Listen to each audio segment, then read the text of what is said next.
Good evening to all the friends and family of the world. I'd like to welcome everyone to this evening of heartfelt and hopefully insightful conversations. In today's topic, we have, which is a very amazing and beautiful conversation between two brothers, and hopefully some interactions from you all, which is always welcome. Um, it's about sharpening the mind and making decisions that are positive and have an effect on the world that so that we have an effect on the world that is has a positive effect that is. And during this process of sharpening the mind, or maybe I should just give myself introduce myself to you all. I'm Kashlan. I'm from South Africa, and we have a very beautiful guest with us who's come all the way, who is all the way from India. And I'll allow him to do his introduction, but I'd like just to introduce everyone to today's topic, which is sharpening of the mind. And oftentimes we find that with the mind, there's a conflict between our decisions that we make and the thoughts that our mind produces. And the reason for this sometimes is maybe lack of information that we have, or we don't have the full truth about something. So the decisions that we make aren't that good sometimes. So there's three aspects of ourselves that control this whole uh, decision-making process.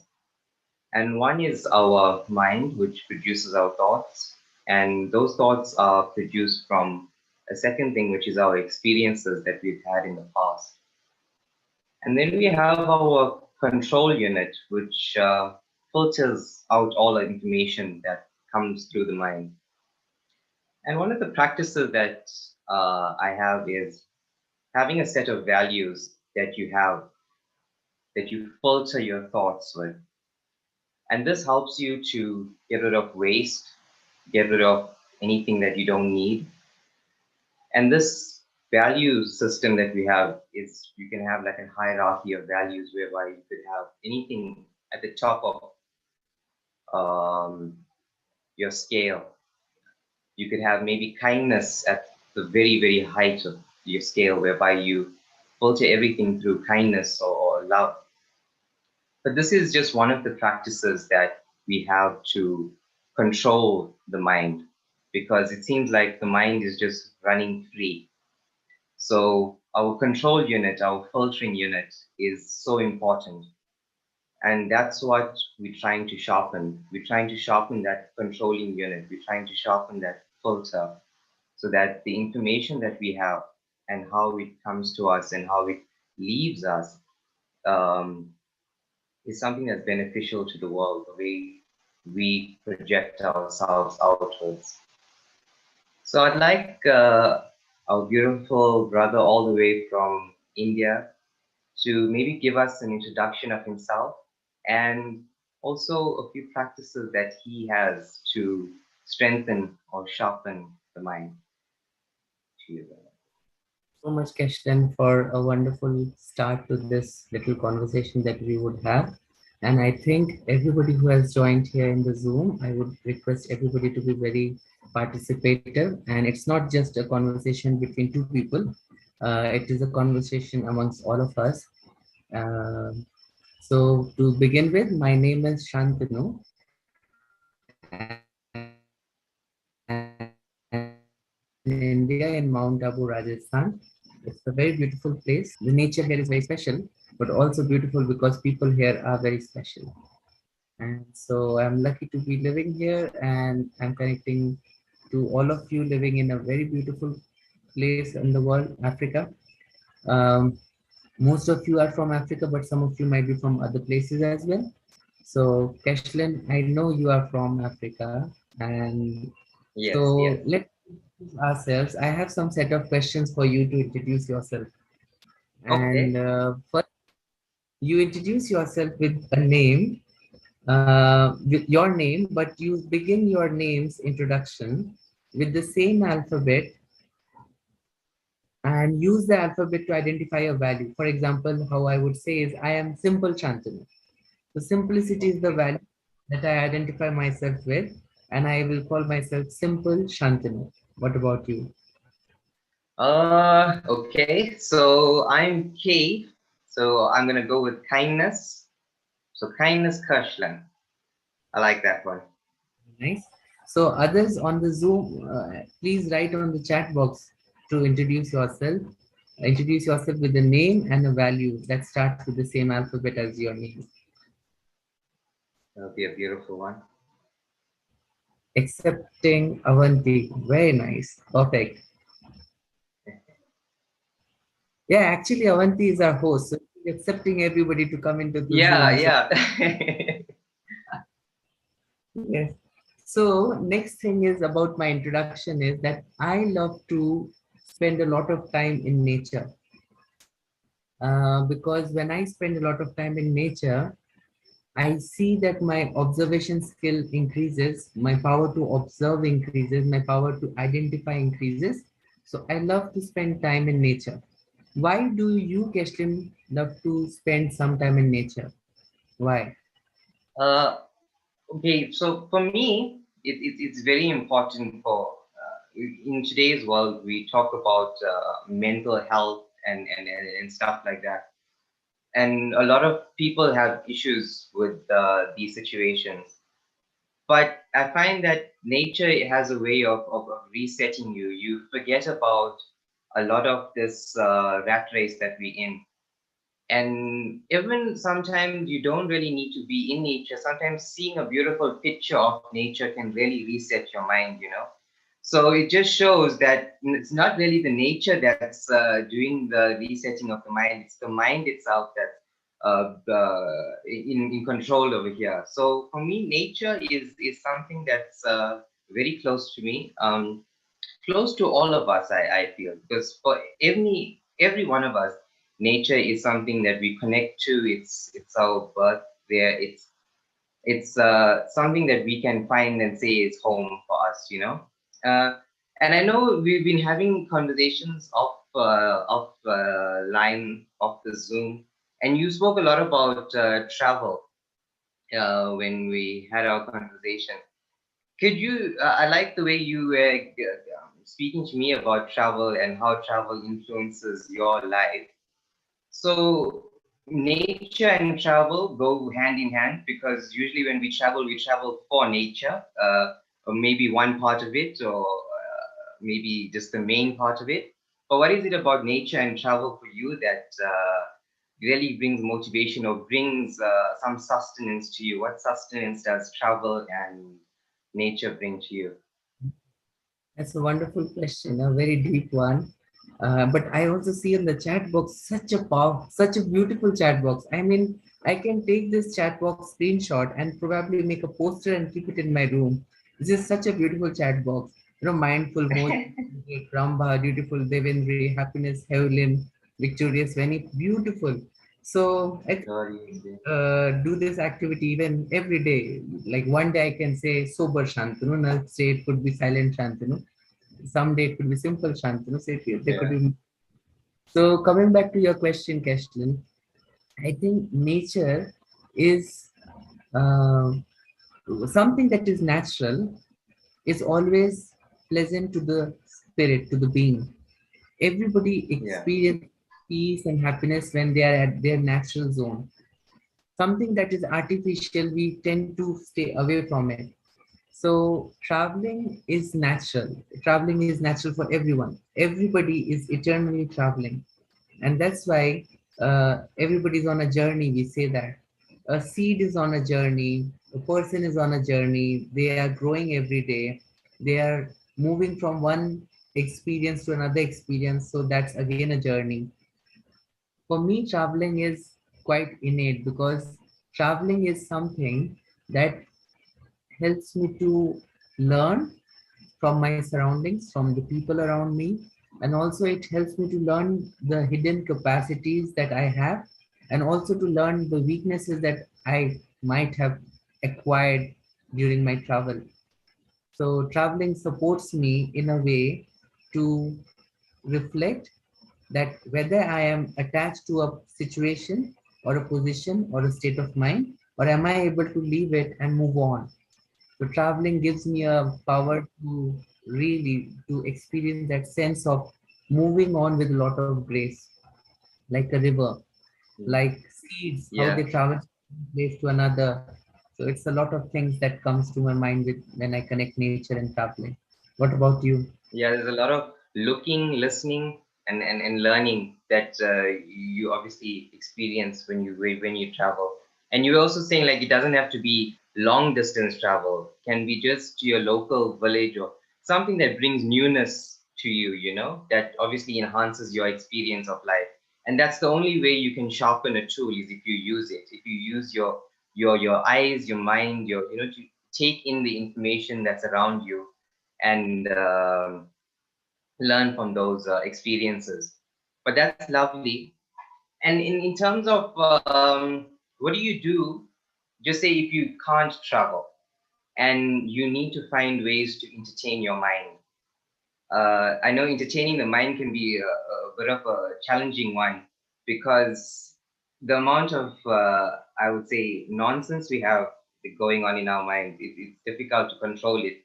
What would you suggest is ways of entertaining the mind to control it, but also to be friends with your mind? You know, how do you befriend your mind in such a way that you are able to accept who you are, number one, and also to achieve your goals, because sometimes we become so friendly with ourselves that we don't become complacent. We don't want to do a lot of things. So how do we take entertainment and also achievement in the same boat? How do we control those two factors? Hmm. Because I mean, I the mean, I would experience also of like to life know should what, be fun, right? I would also like to know what you think about the same question. But let me just start with saying Yeah, that something that is fun, if it is also helping me to earn, that fun is something that I would always go for. For example, if I am doing something for my entertainment and if I get to learn, then that entertainment is something that I would always take support from. If I am yeah, doing something that just brings pleasure to me but not happiness, they're two different things. Pleasure is yeah, different, is different. Pleasure is more connected to the senses, and happiness is it's out of senses. It's something very spiritual. A person who hasn't been able to see something from the physical eyes can be very visual. He could be very descriptive in sharing through his words or through his voice. He could paint a beautiful picture. Somebody who cannot speak can probably mime and do something very nice. So it's not about just senses. When you are not able to travel or do an activity that you think will bring back happiness to you, that is a limited consciousness that limits us from thinking that, oh, because, like, see, when COVID happened, everybody started thinking, what will happen now? We can't move. Our life is doomed. We are all bored. We are just in a yeah, confinement. So why? Because why we were feeling stuck? Because our resources of achievement, our resources of education or information or knowledge or wisdom, we were associating them from external things, external activities. Whereas spirituality says that it is all inside, you need to just dive inside. So, for example, if for me, the 2 years of lockdown, I didn't go anywhere, but I was living in this beautiful campus. But that gave me an opportunity to, you know, take a tour of this campus and see, am I able to observe everyday newness? Because nature changes every day. If you pass by a tree, you pass by that tree 365 days and you'll notice a difference if you are observant enough. And that observation of minute details is what basically is lacking in us. We are not able to identify the little happiness. We're not able to identify the little values in others. We're not able to identify the little goodness that some people might have in them. So it starts with self. I do it with myself. I use my mind to travel wherever I want to travel, wherever I want to travel. And with the mind, it is possible to travel even in the past and also in the future. But I like to travel in the present, but do a travel where I can ask myself certain questions and say that my entertainment, is it helping me to grow in my energy also? Sometimes people go and involve into some entertaining activities, but they feel very stressed, they feel very tired after it. People might go for a adventure, they might go for a picnic or a dance to a bar or something, but after they come back they feel very tired. But the original intention was to feel pumped up, to feel that good energy. So yeah, if my entertainment is not bringing me back with that energy, then I need to recheck, should I change my ways or not. So this is how I always associate entertainment with enrichment of energy. All my entertainment should bring me energy. If the energy is not going high, I need to check back my entertainment source. What about you? yeah. Yeah, no, true. I like how you say you check whether it reaches your energy. For me, it's knowledge and truth that really gets me. I mean, as you seen in this past 2 years of not really traveling or being anywhere, going into the mind is very important. And it's what we've been doing like in these past, okay, for many years, but in these past 2 years, we found that we have this time to sort of focus on ourselves. But knowledge and truth is one thing that really gets you, especially knowledge, knowing something or whatever it is, just knowing something and being able to apply it brings excitement to me. So just acquiring knowledge is so beautiful, no matter what type of knowledge it is, maybe in your field of studies, or maybe if it's spiritual knowledge, or maybe it's just knowledge of yourself or understanding other people. Those things always bring some sense of joy to me, especially understanding other people as well. Sometimes if you find yourself in a position where you are kind of comfortable with yourself, you tend to not tend to worry about what others are feeling, or you tend to become secluded from others. But understanding people is of real importance, especially if you want to live in a harmonious world. You could have the sharpest brain, but if you're not taking others into consideration, you're not really that smart. I would say. But uh, I feel, yes, knowledge and truth is one of the main things that entertain me. uh, that's something that really entertains me. It gets me going, especially seeking new knowledge. But when it comes to our mind, and sharpening of the mind, there's things that obviously are proven that we can do, and there's things that we have that are in our toolbox that help us to improve our mindset. And I think one of the things is a routine of the mind. And I find that sometimes if you have a routine, you don't mess up, like what to do next. So the mind also doesn't become confused when you have a routine. And one of the routines, I would say, for me, is probably being an early riser, which gives you more hours in the day. Everybody who rises early will say that. And the more hours you have in the day, the more time you have to work on yourself. So I like a routine in that, and in the routine, there's entertainment in a routine. You know what's coming next, and you know what the flow is. But when it comes to routine, it comes with there's two things: it's discipline and consistency, right? You have to keep at it all the time. And discipline is one thing, consistency is another. We can all be disciplined, but to be disciplined consistently is a bit of a challenge. But what routines would you say you do on a daily basis improves your mindset and helps you to become more disciplined and more consistent in your thinking and in your practices? Hmm. I think you already gave the answer that I would have given, that Okay. that consistency has no substitute. Consistency is something that really brings benefit. It could be any practice that I'm part of, any practice that is part of my life. If I am consistently doing it, that empowers the being. And secondly, determination or discipline, they both really play a very important role.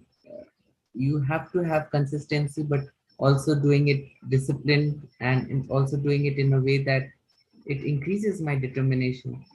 But just to add into what you just said, one thing that really helps me to strengthen my attitude or my mindset is to look into the opportunities that are hidden in situations. I never try to, skip a situation. I never try to escape a situation. I always welcome the situation, whether the situation is not very good, it looks very difficult, it looks very dark, or it looks very critical or very time consuming. I always feel very, how do you call it? I always feel very welcoming of such situations, because then I get the chance to use my tools. When I say Yeah. tools, as in my power to judge, my power to discern, my power to act, my power to be compassionate, even when the person I know is not really helping anyways in any manner, still being compassionate to that person. So difficult situations, I always like to face them, head on, because that shows me how much am I prepared. So Yeah, one thing that you I engage you. always try to do is welcome situations and try to look into the opportunities. And in that way, I sharpen my intellect. I sharpen my wisdom. I sharpen my tools of using my wisdom into action. And the second thing that I do is to, uh, I think many people might do it. It's not a new knowledge that I'm saying. Many people might do this. For some, it is a textbook, a holy scripture or something. For some, it is a person or personality. For me, it is someone that I'm very close to, who is one of our great leaders from our organization. I always ask myself, in this situation, what would this person would have done? You know, the person that I'm very close to, or the person that I feel like, I can become like him or her. So I always ask myself, what would be the immediate response of this person in this situation? And when I check myself and my thought process, and I see, oh, if this is what I want to become, and if this is what I am thinking in this situation, then maybe I have to do a lot of work. Sometimes I find, if this is what my aim is, and if this is what I am thinking, maybe I have done a very good job this time. So I do these two things. One is to check what is that I want to become, and what would have been a response of this person that I idealize, or that I take inspiration from, draw inspiration from, and I try to match my actions and thoughts and decisions with that. And second is that I always try to have a conversation with a lot of people. Generally, what happens is, when you are in a group, it many times that when I am in a group activity, some people tend to just push the decision making on whatever you say, and then the next person will say, you decide whatever you say, and this passing the pillow is actually losing a lot of worthy time that we had in our hands. And in such situation, I find it very interesting to say, oh, give the pillow to me. If nobody's wants to take a decision, I'm here to take a decision. Whether I fail or whether I pass, I don't think so much. What I think is, I need to take care of the time, the valuable time, and I learn something good, something strong, whatever it is, I learn something. So that is what Yeah. my intention is, to learn something. Yeah, no, when you're saying the value of time, uh, especially when it comes to decision making and stuff, we find that we want fast solutions, and it needs to come quickly because we don't have this time to prolong our decision making. And that's why we need the skill of sharpening the mind so that when situations come in front of us, any adverse situations, we're able to tackle it there and then and finish it off. It's Yeah, also when you, about decision making, one thing that comes to my mind is, when, suppose, let's say we both went to an interview, and yes. someone is interviewing us, and the person is asking us the same question for the same job, for the same pay scale. And I am also a very good applicant, and you are also a very good applicant.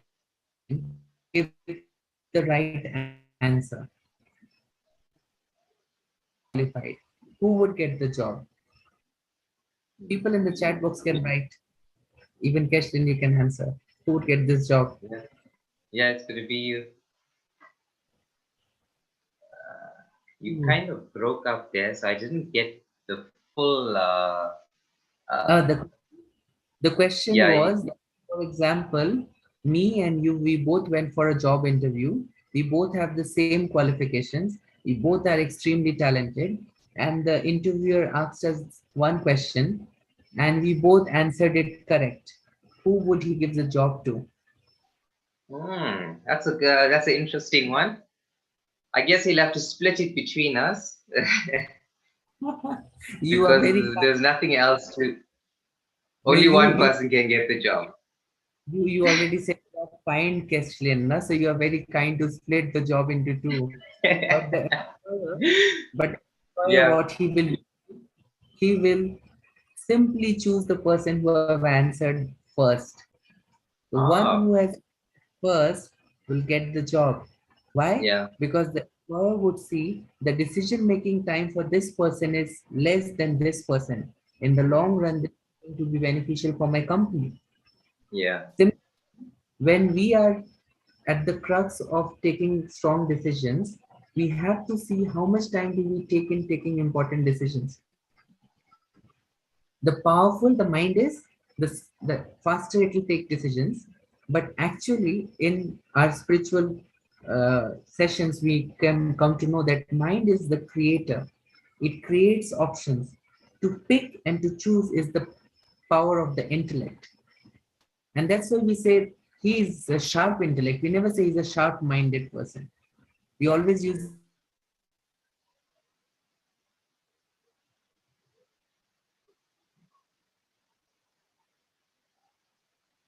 We seem to have broken up there. But I guess to add on that point of sharpening the mind, it makes a lot of sense what Shantanu was saying, and also to the value of time when it comes to decision making. If we don't improve on that time, sorry, second,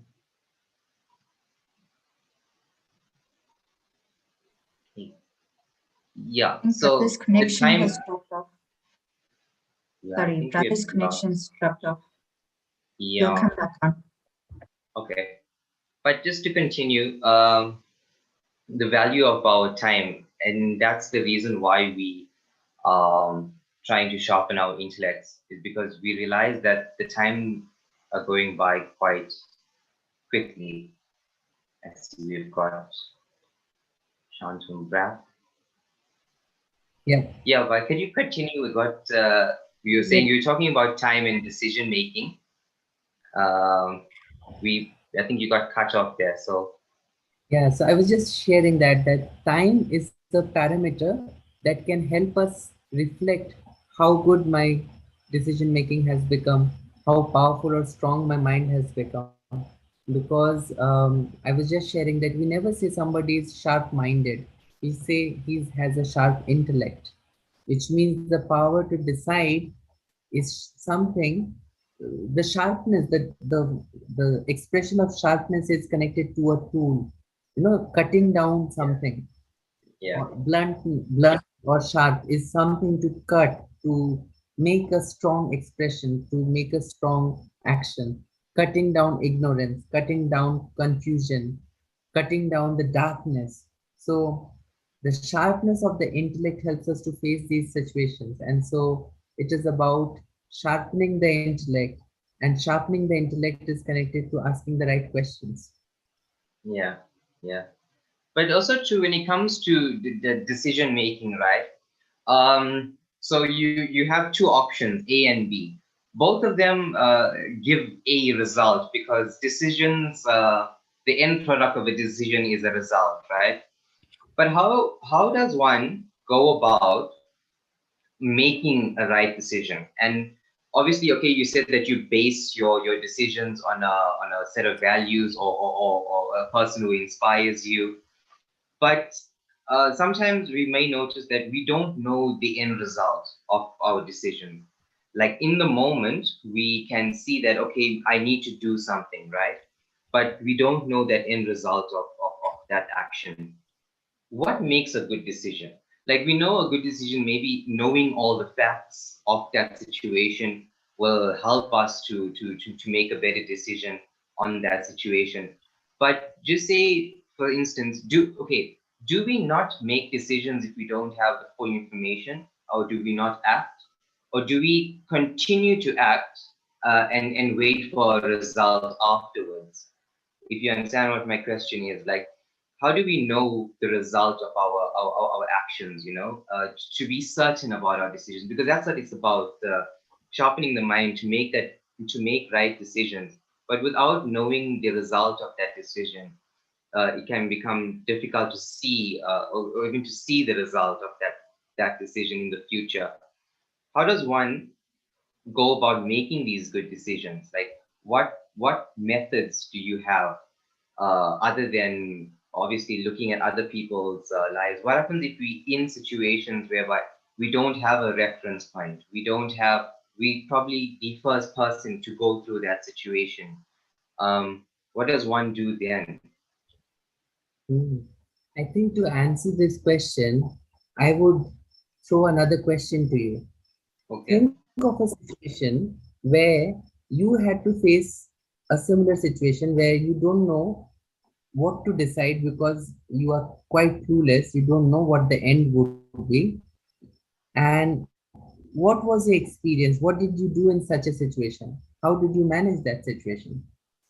Okay, so thinking of small things that I've been through, but obviously still going through. Nothing negative, but the decisions that you make in your life that you don't see the fruit of it instantly, you know.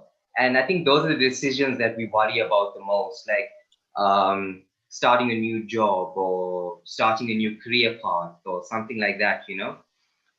We don't see the result of it maybe after 4 years or 5 years, or and then after that you think, okay, was those 5 years worth it, or was those 4 years worth it, you know? So when I look at the decisions that I've had to make, most of them is more, if you act, you will be happy with the decision, because sometimes not acting makes you sad because you've not accomplished anything. So even if you just act and do simple tasks and complete the simple tasks, you'll feel much more fulfilled in life. No matter whether you didn't take, no matter what the decision was, you took a decision. And by just taking a decision, you are able to see an improvement in yourself, rather than if I didn't take that decision, you wouldn't have seen any improvement in yourself. So I think acting and just performing simple tasks and getting the simple things right first can help you to build on bigger and greater things. That's what I found, or I'm learning. You know, it's just that do simple things first, get the simple things right, because I think there's a sense of euphoria that we all experience by doing simple things. And when you do those simple things, even the bigger tasks that take a long time to complete, become you feel more fulfilled, because sometimes you may find it may take you a long time to accomplish a big task, but a simple task done today will really improve your mindset and set you up for the bigger tasks ahead, you know. That's what I feel about our decision making, you know. And Yeah. obviously there's a whole lot of other things when it comes to decision making, when you know you could be in, say, a corporate environment, or you could be you know, in your case with environmental and stuff. To make those decisions, you have to take a lot of things into consideration. Like for environment, you have to take maybe people into consideration, lives, all of these things into consideration. So it's about knowing your facts when it comes to decisions, right? So if I have to answer your question, I think I was very happy that how you shared your experience with connecting it with your everyday situations. It could be a job situation, it could be a situation, and how you also brought the aspect of the power of action. Doing something is actually making a difference. It doesn't have to be a big action or a small action. Don't count the magnitude of the action. Just the value of action in itself is very powerful. The word action itself has so much power in it. So for me, I would share one little example where I could see that how decision making can be sometimes clueless.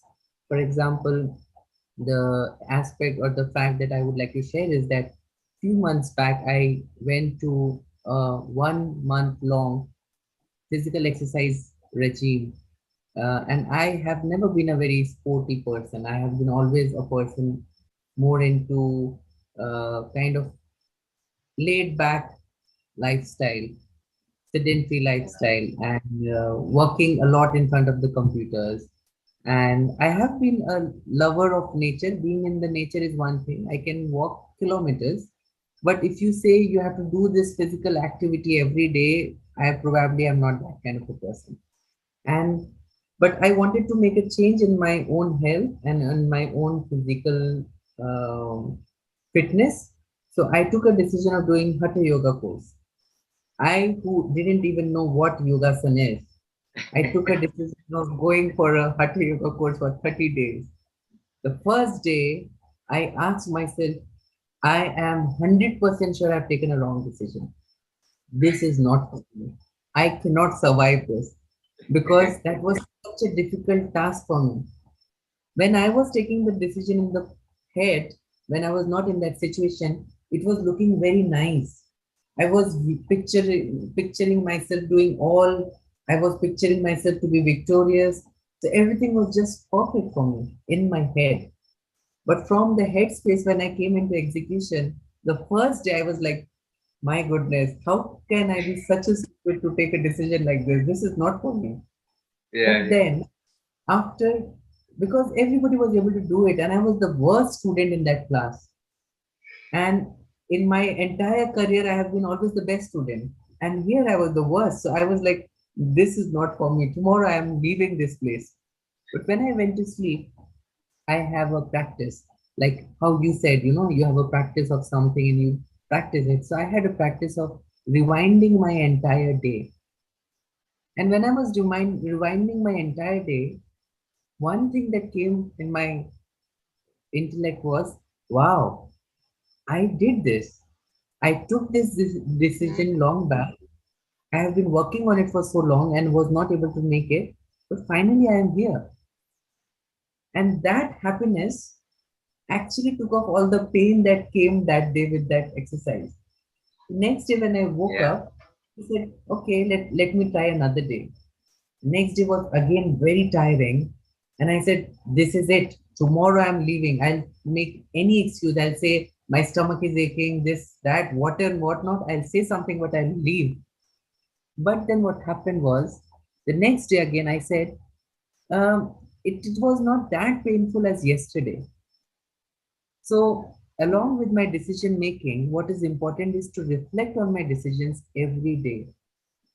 One is to take a decision, but the second thing is to be detached and look into my decision and, like an observer, check what my decision has brought me. Has it brought me a very good experience? Has it brought me a good lesson?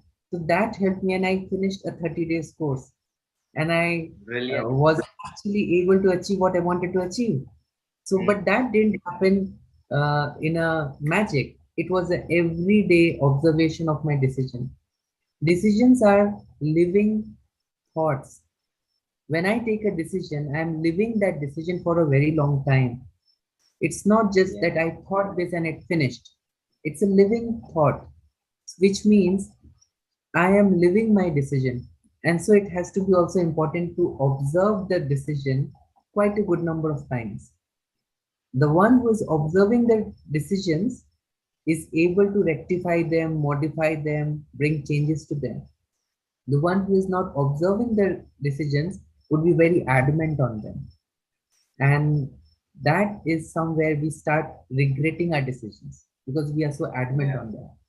But if we are flexible, we'll be only flexible when we are able to observe because the parameters have changed, the days have changed, so the decision might change, it needs to change, some modification has to be done.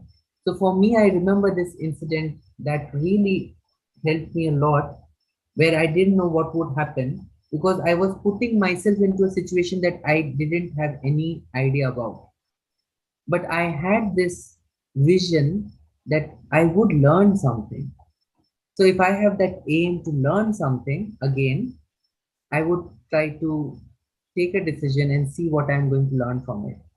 So that would be my way out always to see what I'm learning. What is my end product from this decision? If yeah. I have to Like ask I a guess, question, is uh, that what do you see when you say championing the mind? What do you see yourself?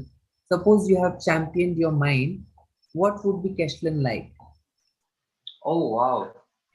So I guess you're trying to say like, what is Kirshlin's goal, in a way? Yeah, that's very beautiful because obviously we all have this picture of ourselves, that the picture of perfection of ourselves. But it's always something that's inside of us, but never something we really share. But now that you're asking me to share it, I'm going to give it a bit of thought. How do I see myself, the best I can? I guess it's being, uh, in our topic. It's there. It's being a friend of the world, and obviously being a friend of the world. What does that really mean? I was giving that a bit of thought, these couple of weeks. It's if you look at in today's society, right? We tend to befriend those who have knowledge. We love people who have knowledge. We will always run to people who have knowledge. That's why people go to, pastors, gurus, and whatnot. They love people who have invested their time in attaining knowledge. And that's what I think is a true friend of the world, somebody who's actually giving to the world altruistically. But if you're giving knowledge to the world, you are giving it altruistically, because you understand that that knowledge didn't come from you, it came from a higher source. And being this friend to the world is a responsibility of the friend, to put himself in the highest position that he can. Because we won't accept mediocre friends. We tend to leave them aside, and we move on with life. But those who have knowledge and those who have invested their time in attaining knowledge, we keep them very close and we call them our friends, and we call them our teachers as well. We take it to another level of another relationship. But I think when it comes to this aspect of being a friend to the world, that's how I see myself, or that's how I would like to see myself, in my perfect state, is whereby people would see you as one who has attained knowledge and is able to share that knowledge. One is attaining the knowledge, and the second is sharing that knowledge. And a good friend is one who shares knowledge with everybody. So that's how I see myself. I'd love to hear how you see yourself as, your perfect form. Yeah, thank you. I think that's a very nice way to, even summarize the topic, that you see yourself when you have championed your mind to be a best friend of the world and to everyone. This is the same question for everybody who is present in the Zoom meeting, and also maybe in the YouTube. If you're watching it, you can write it there. When you Yeah. see yourself completely championed your mind, when you have befriended your mind, what do you see yourself like? What is that you see in yourself then? For me, when I have championed my mind, I would say I have befriended the world, because the one who is friends with the mind is actually friends with the world, because our mind is connected to the world. The body is connected to a limited resource, a limited space, but the mind is connected to universal consciousness. So if my mind is pure, if my mind is powerful, if my mind is elevated, I am connecting and adding to the energy of the universe. And if my mind is not working properly, if my mind is feeble, it's weak, it is confused, it is experiencing tired, it's experiencing lack of energy, it's experiencing weakness, then I am not able to connect to that universal consciousness, to the greater consciousness, to the supreme consciousness, to the consciousness of nature, to the consciousness of people living around me. So championing the mind for me is to be able to connect to these without have to make an effort on doing it. Yeah. It has to be very natural. It has to be very natural. How, like when there is cold, it is natural for the body to start shivering so that it increases heat. Mhm. How, when it is hot, the body starts naturally sweating so that the temperature is regulated. Similarly, when I see myself as the person who have championed the mind, I would see myself as a person who doesn't have to make effort in bringing happiness and peace and benevolence to the world. It is just effortless to be beneficial a benefactor and kind and compassionate to each and every living being and to the world. So, a champion of mind is the one who is effortlessly changing and transforming the space around and the entire bigger space. That would be my Yeah, I guess view. that's why they say, sharpening the axe makes it easier to cut the tree. That's the same thing with the mind. Is sharpening the mind makes it easier to handle the situations that arise. So that's very beautiful. The tools that we have.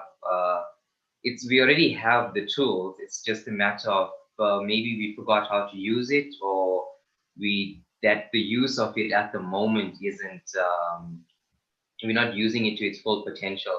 But also when you were saying like making decisions and taking others into consideration, that's also another beautiful thing, your decisions being a friend to the world, and having that mindset of being a friend to the world. Your decisions affect everyone else's, and also you are also being observed by other people as well. So being that friend to the world, you have to be a sort of a role model. I'm not saying that you should have so many role models, because I guess if you have one model, or one set of values that you follow, yes, that's your role model. But I don't believe so much in following other people's, or not other people's, but following too much of people's dictates, that maybe may lead you astray, especially when it comes to this world of information. We have a lot of information that's being thrown at us, and that filter of ours needs to be extremely sensitive to this information that we're receiving, because in today's society we have a plethora of stuff that just comes towards us, and that filter of ours in today's society is utmost importance. So I see we were on the time side, but we did good. Uh, I'd like to pause here for a bit, if you'd like, and we could start a bit of a mind sharpening commentary, if you'd like.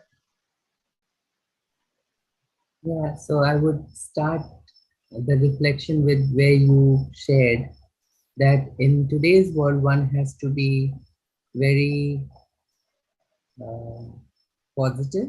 And to be Yeah. positive, there are many ways to remain positive. But again, you have to choose the right resource, because you don't want your positivity resource to be saying battery low, battery low, battery low. You have Mm, to connect your battery with a source that has unlimited energy supply. And also when you said that people do have these days, you have gadgets that will make you followers. People ask each other how many followers you have got, how many mm, likes you have got, how many shares you have got. mm, So it's that world where becoming a follower or following somebody is so easy. But now is the time to ask the heart, what is that I am drawn to? Is it the goodness that I'm drawn to? Is it the virtues, the values, the wisdom that I'm drawn to? Or is it something that I'm drawn to which is temporary? Is it something that will wear off? So, asking that right question needs a moment of reflection. So, yeah. whoever is sitting in whatever way you are sitting, just for some time, keep everything aside, sit relaxed, take a deep breath, relax your feet, your legs, your knees, relax each and every body part. Relax your shoulders, relax your head, and now gently dive into your inner headspace. Breathe and breathe out.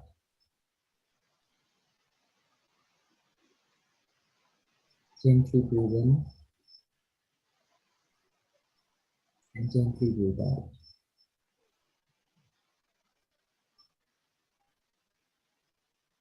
All my issues, agendas, my appointments, everything will be taken care of when it is the right time.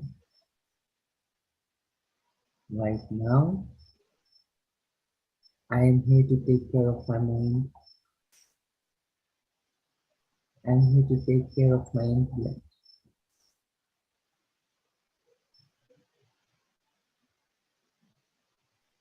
In this reflective space, just for this day, try to look into all the decisions that you made.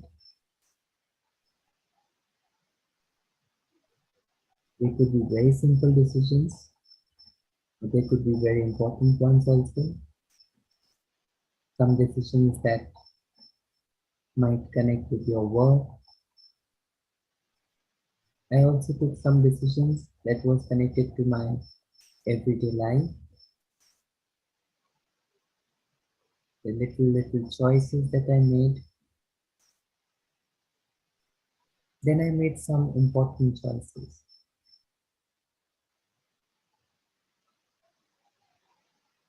Observe these choices that I have made. Just observe. Don't decide whether they were good or bad. Simply observe. It's okay. Some decisions were good, some were not. But observe, and with this power to observe, I'll be able to observe the lesson that I learned.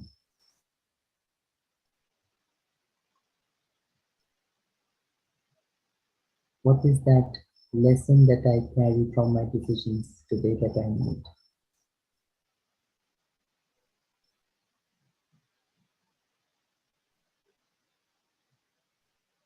Now this lesson is empowering me, the being. This lesson, this acceptance, is recharging the soul, the energy.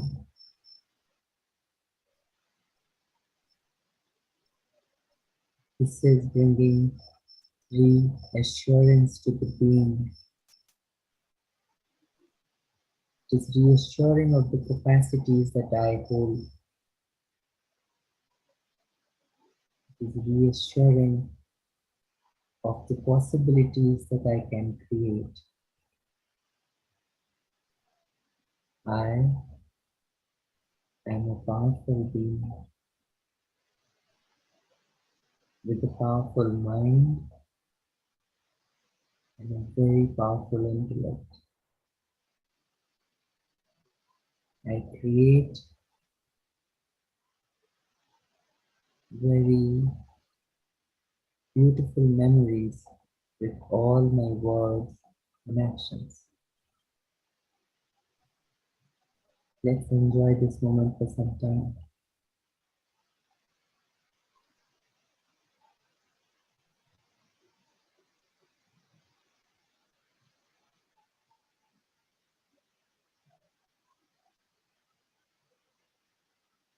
I, the champion of this man, know my aim and objective.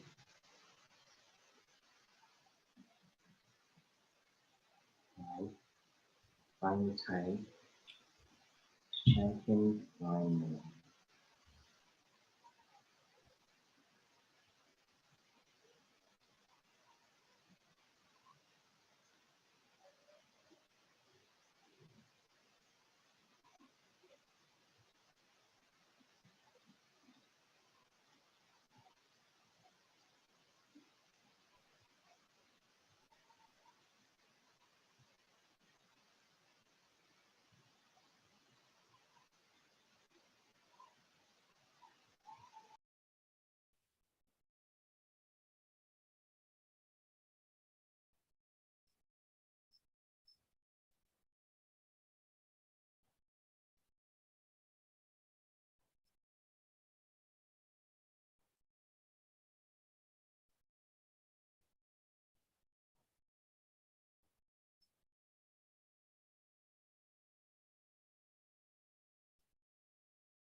conversation.